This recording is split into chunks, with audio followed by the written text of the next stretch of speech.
All right, please stand and join us for Pledge of Allegiance. All right, give me a second. I pledge allegiance to the flag of the United States of America and to the republic for which it stands, one nation, under God, indivisible, with liberty and justice for all. Some people pause there.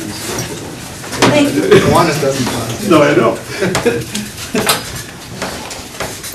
Before we call the meeting to order, I am going to stand on ceremony and read for you the ceremonial framework for administrating the oath of office to school board members.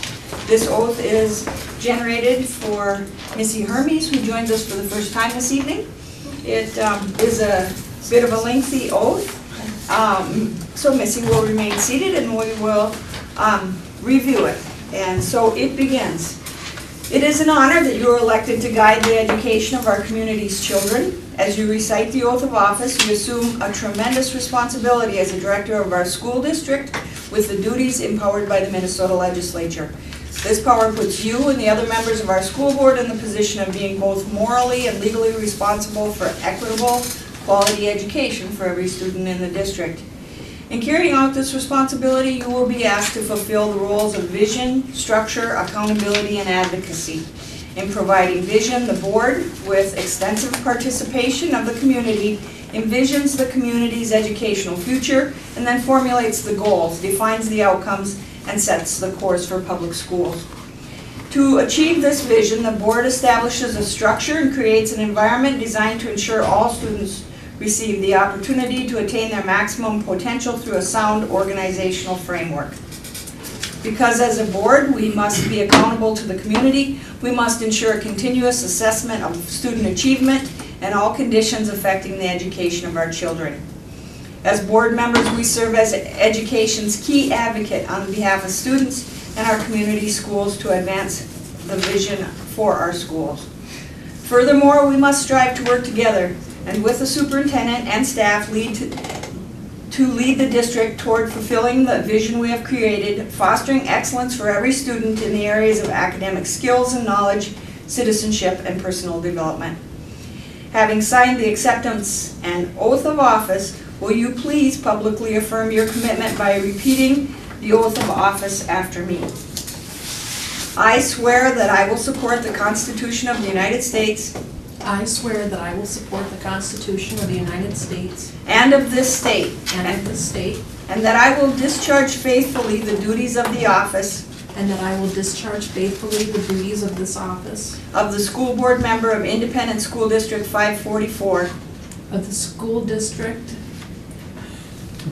Independent School District 544, to the best of my judgment and ability. to the best of my judgment and ability. Thank you. That concludes the ceremonial oath. Congratulations. Thank We you. can shake hands and have a picture later. And all right. And we will, welcome. We'll now commence our regular school board meeting for Independent School District number 544. The first item of business is establishment of a quorum. Clerk? Missy Hermes, Present. Matt Lemke. Here. Stephen Biggessaw. Here. Melanie Cole. Here. Blaine Danielson here. Natalie Knudsen. Here. We have a quorum. All right, thank you very much. And our first item of business, next item of business is to approve the agenda. There are some modifications since we had an emailed copy. Is there a motion to approve the agenda? So moved. Is there a second? Second. All right, any discussion on the agenda? All in favor of approval, say aye. Aye. Opposed, say nay.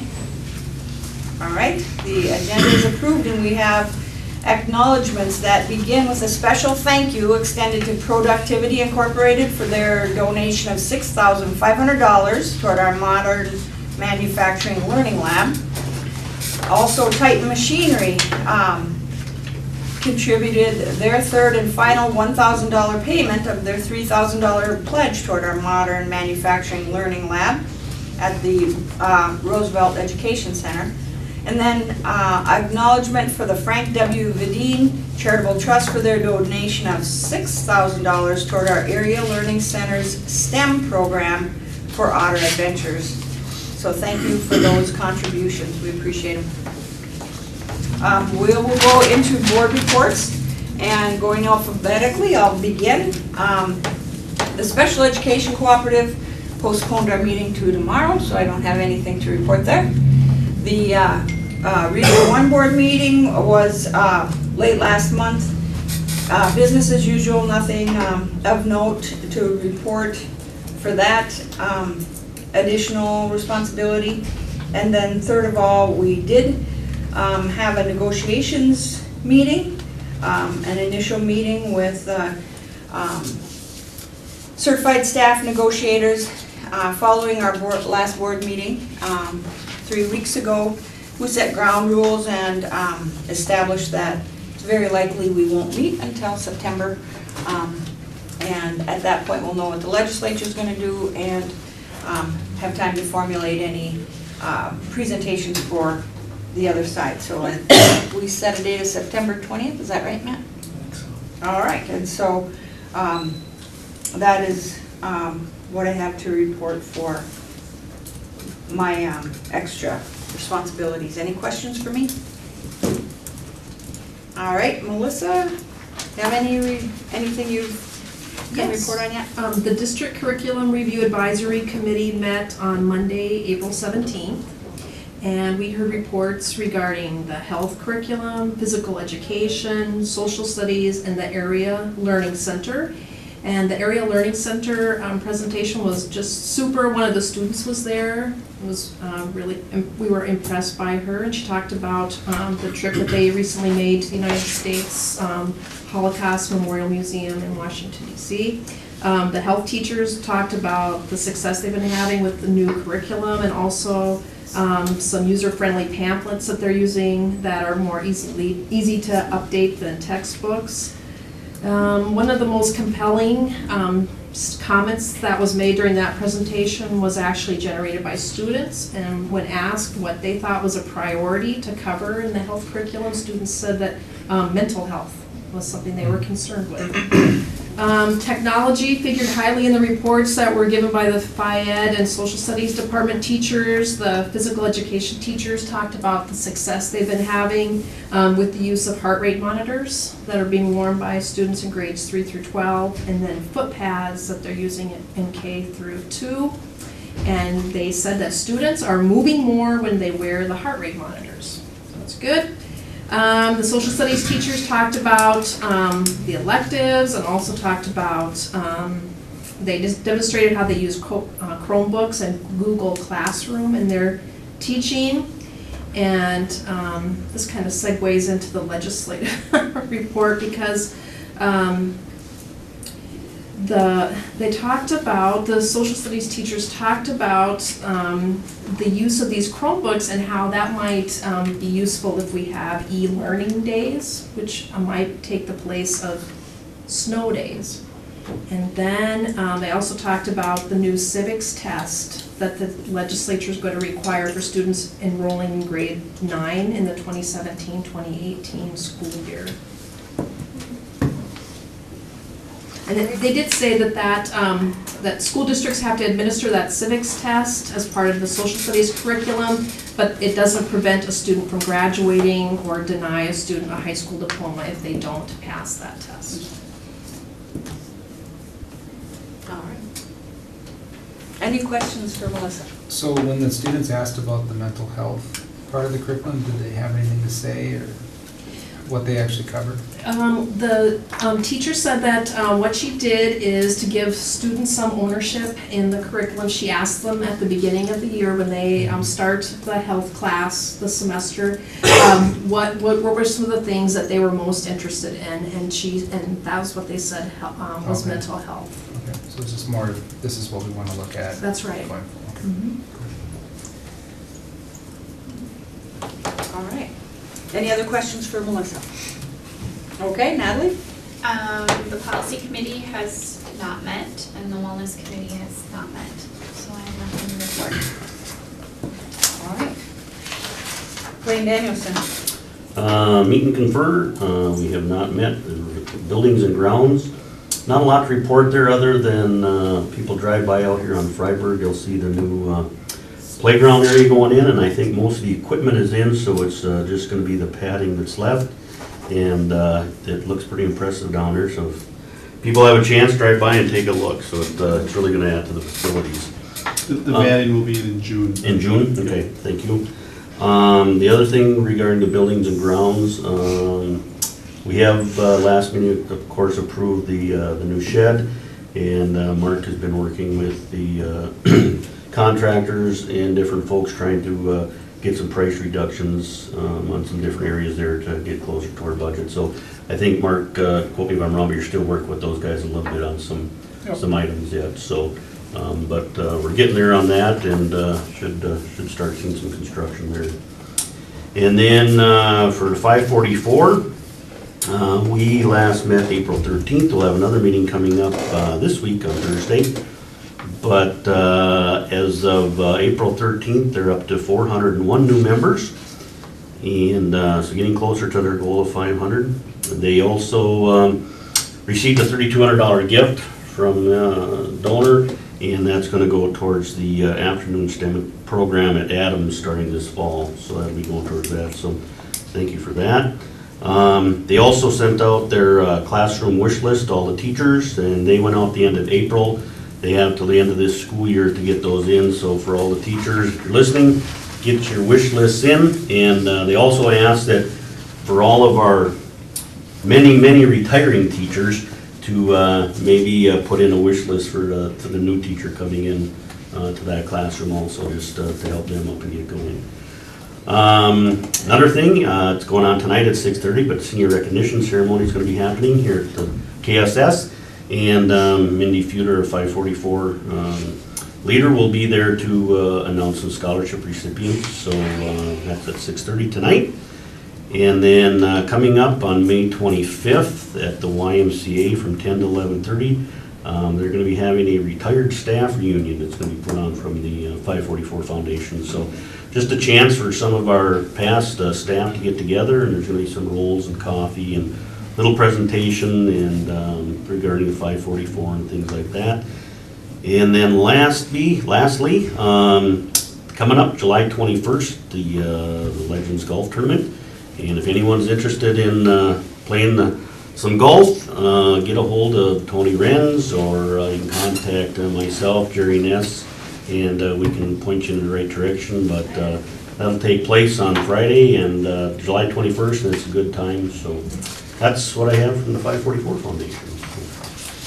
Will the playground be completely ready to use then? It's by the start of the school year, should be good to go. Well, even by June, it sounds Right, like? right. Once the matting is down, but yeah, it'll definitely be a place when. Okay, Yep. As soon as we take the fence, the orange fence down, then it's ready to go. wow, all right. Okay, Stephen Vigasa. Staff development did not meet, however, they are out of funds for staff development for this year, so they used every penny, which is good. They're not gonna be taking any more requests for this year. Next year, though, you can start requesting in July, which I believe is when we begin, so not a whole lot to report.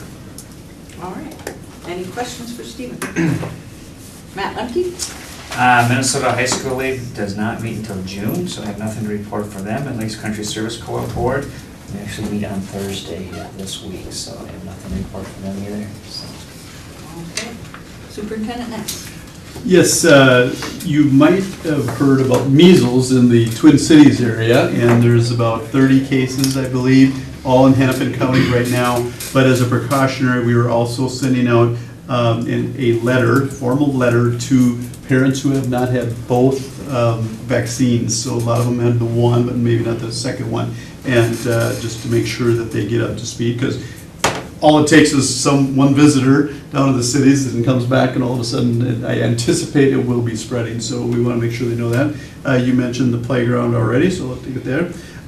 Big thing about our update on our bond sale. So over the past 2 years now, we've been refinancing parts of the bonds, and now on January 18th, we'll totally pay off our 2007 bonds and replace them, refinancing And I was kind of shocked. We anticipated saving about $1.8 million in this, going from about a 4.4 interest rate. This last one we refinanced for 1.29. But we're going to save $2.969 million, so almost $3 million, and that's a savings to the taxpayer. That goes directly back. We will just levy less to be able to pay off, so that's awesome.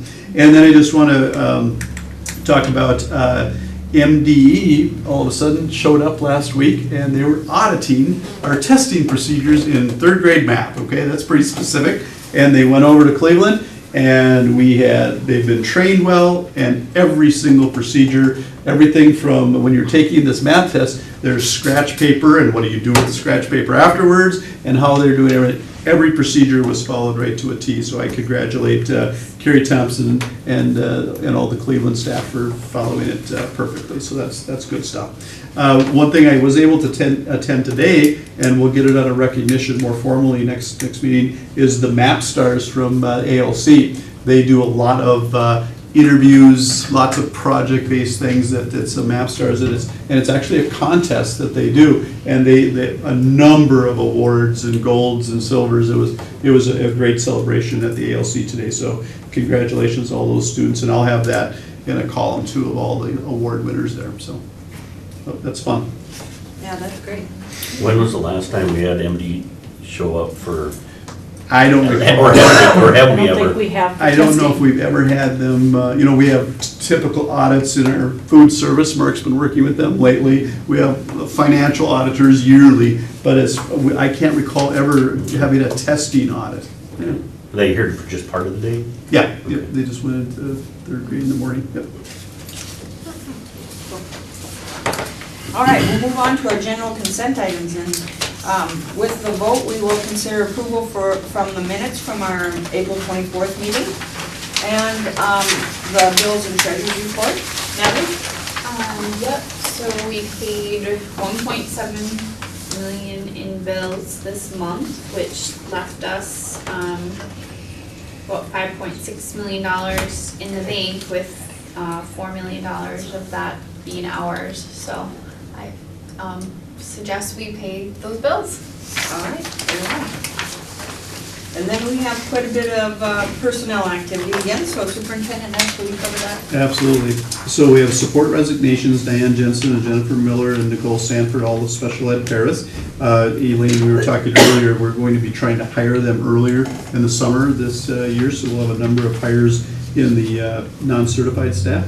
We also hired support staff Greg Johnson and Michelle Jerez Carlson for secretary at McKinley. And then this certified staff hires, so teacher hires, the only one we have left though is a PE instructor. So we were able to hire Joshua Scharnberg for language arts, Tara Miller is IQ math, Taylor Norberg is our ESL teacher, Sarah Langdon will be teaching first grade at Adams.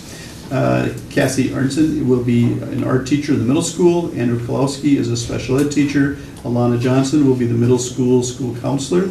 Ryan Johnson will be half-time PE teacher in IQ, and Ryan Johnson, the other half of Ryan Johnson, will be the assistant principal at IQ Academy. So all of those recommend hire.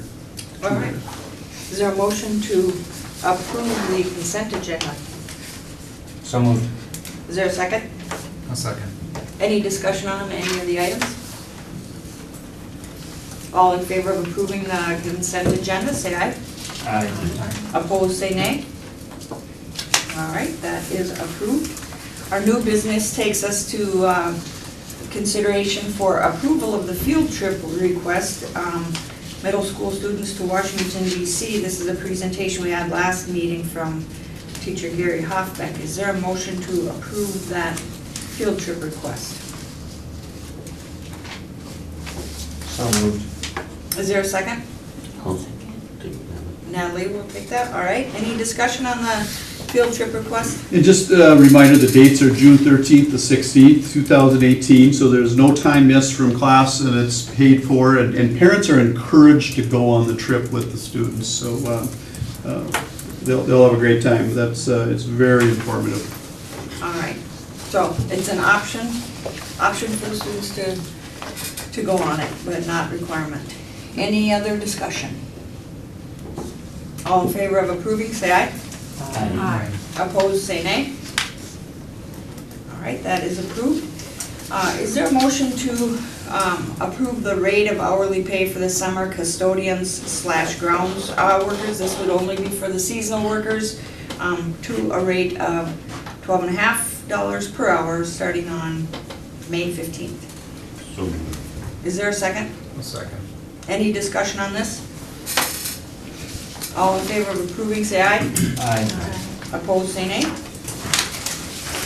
right, that's approved. And we have annual resolution that we review and request for approval to the 2017-2018 resolution for membership in the Minnesota State High School League.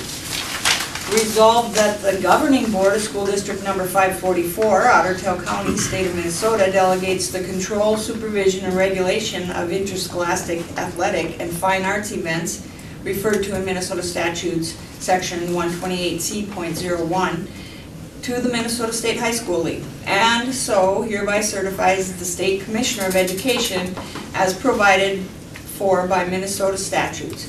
Be it further resolved that the Fergus Falls High School is authorized by this, the governing board of said school district or school to, number one, renew its membership with the Minnesota State High School League, and number two, participate in the approved inter-school activities sponsored by said league and its various subdivisions.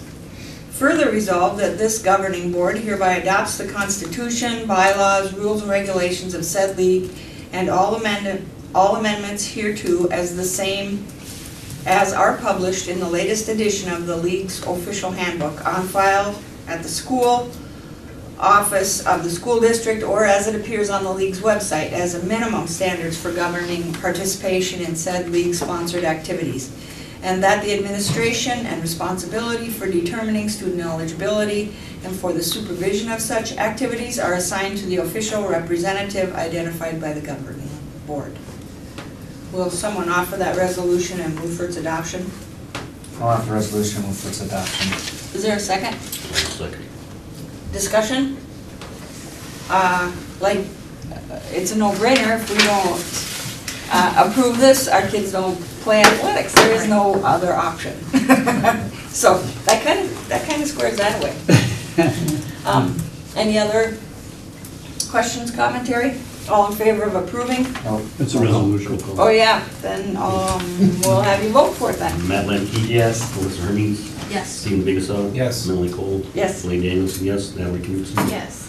The resolution passes. All right, thank you very much. And then the last item of business we have is seeking a motion to approve the Fergus Falls Public Schools Teacher Mentorship Program. Will someone offer that? So moved. All right, is there a second? Second. Any discussion? I could fill in a little bit on there. Because of the large number of staff, we're probably having 20 to 25, closer to 25 new staff members.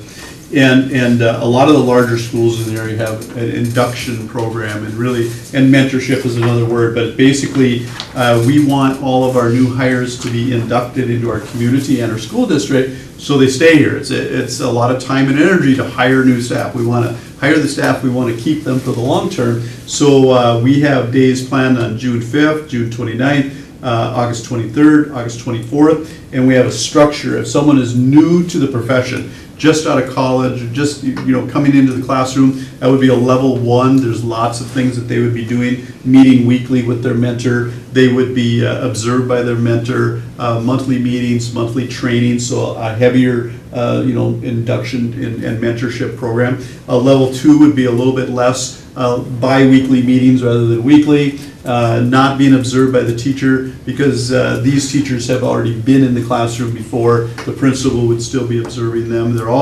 Every person that we hired this year is a probationary teacher. So they always are new to your district, so they have to be evaluated 3 times by the principal, 1 at least in the first 90 days. And then there's another one, a more veteran staff member, probably in that 6 to 7 year type teacher who really just needs someone to help them really get acquainted to our district mostly, And then we have another one called the Buddy, who really, you're a real veteran teacher, and you need to have the tour of the building, know where everything is, and you'll probably be mentoring our staff, our younger staff as well. So and we have about 4 or 5 of those real veteran people that we're hiring. So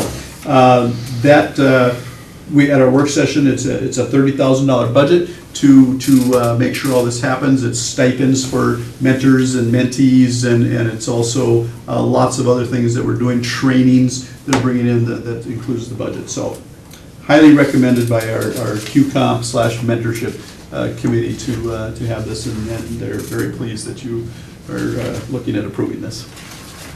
Great. Discussion. I'd just like to just comment on the process itself, that I was part of it, and I was very pleased with how the committee looked at quite a few different school districts, different states. So it's pretty extensive. We're looking at and trying to put together a real structure to it that for a school board member, that you're ultimately hoping that it's going to increase, student achievement, which I think is going to help, and also get our staff more familiar with our district, and also get us going right away. So again, I was just really pleased with the process, and again, just the looking at everything that we could possibly look at, not just getting focused in at maybe at one school district that did it, but we looked at multiple school districts and even in different states. So I was pleased with the process that we took. And the plan that we have, which I thought was pretty thorough, was that a combination of several different? Yeah, I think that what they looked at is kind of taking what was looked best for us, but also fit our school district and also make it our own in the same sense too. So will the process end after a year? The formal process, yes. Right. We will, look at this time of the year, and we will use principal recommendations on if they need, say they're a level 1 mentorship, maybe they need to go to level 2 in the second year, because we have a few people that were hired this year that we're going to bring into the fold as a level 2 mentorship. So it'll depend on the person. Any other discussion on this mentorship program? All in favor of approving, which includes the budget, say aye. Aye. Opposed, say nay. All right, that is approved, and that concludes our agenda. We have a work session this evening to talk about summer building projects, meal prices, and then what's going to happen with the graduation ceremonies, both for the ALC and for here at Kennedy students, which can include the ALC students. But anyway, so our next regular school board meeting will be on Monday the 22nd at 5 p.m. That'll be the last of our evening meetings, so we do our summer shift to early Monday mornings. And the last thing then is to call for adjournment. Is there someone who will make that motion? Is there a second? Second. All right. Any discussion on adjournment? All in favor, say aye. Aye. Opposed, say nay. All right. We are adjourned. I don't have our pizza come until 6, and normally we deliver We got 15 minutes stuff we early. can jump right into.